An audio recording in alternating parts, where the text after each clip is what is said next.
कहा जाता है कि माता वैष्णो देवी केवल उसी को बुलाती हैं जिसका निमंत्रण उन्होंने खुद दिया हो। ऐसा ही एक बुलावा मिला वाराणसी से आए गुप्ता परिवार को। पति पत्नी, उनके 2 बच्चे और बुजुर्ग दादी माता के दर्शन के लिए जम्मू पहुंचे। सुबह सुबह जय माता दी के नारे लगाते हुए वे चढ़ाई पर निकले।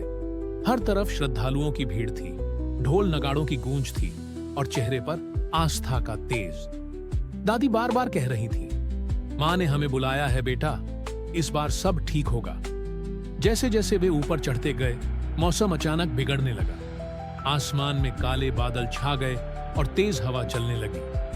कुछ यात्री रुककर बोले, लगता है बारिश होने वाली है, चलो वापस चलते हैं। लेकिन गुप्ता जी ने कहा, मां की शरण में जा रहे हैं, मां सब संभालेंगी। पहाड़ से छोटे छोटे पत्थर गिरने लगे। बच्चों ने डरकर मां का हाथ कसकर पकड़ लिया। हवा में एक अजीब बेचैनी फैल गई। अचानक आसमान गरजा, बिजली चमकी और बारिश मूसलधार गिरने लगी। कुछ लोग भागने लगे, कुछ वहीं रुककर माता को पुकारने लगे। भीड़ में हाहाकार मच गया। दादी जमीन पर घुटनों के बल बैठ गई, हाथ जोड़कर रोते हुए बोली, मां, ये आपके ही बच्चे हैं, इन्हें यूं मत छोड़ना, आप ही हमारी रक्षा करो। इतने में ऊपर से भारी भरकम चट्टानें टूटकर नीचे आने लगी। ऐसा लगा मानो सब कुछ इसी पल खत्म हो जाएगा।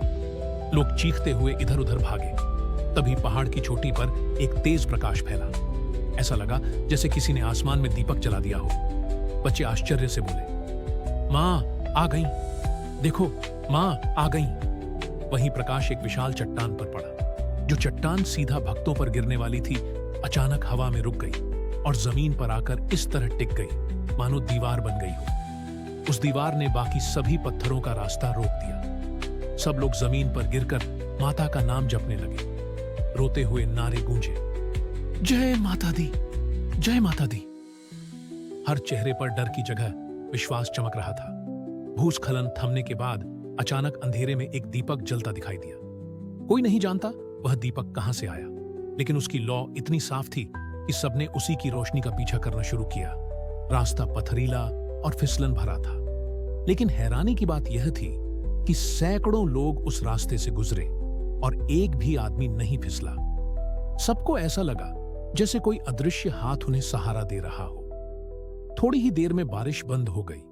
आसमान खुला और दूर से शंख और घंटियों की ध्वनि सुनाई देने लगी। भक्तों की आंखों में आंसू थे, लेकिन दिल में अटूट विश्वास था।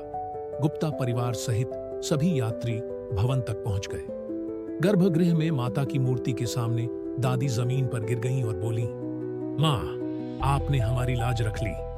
बच्चों ने हाथ जोड़कर कहा, मां, आपने हमें नई जिंदगी दी है। उस दिन की घटना आज भी भक्तों की जुबान पर है। कोई कहता है यह संयोग था, कोई कहता है यह माता का प्रत्यक्ष चमत्कार। पर एक बात सब मानते हैं, जब भी कोई भक्त सच्चे दिल से माता वैष्णो देवी को पुकारता है, मां अवश्य रक्षा करती है। अगर आप भी माता रानी पर विश्वास रखते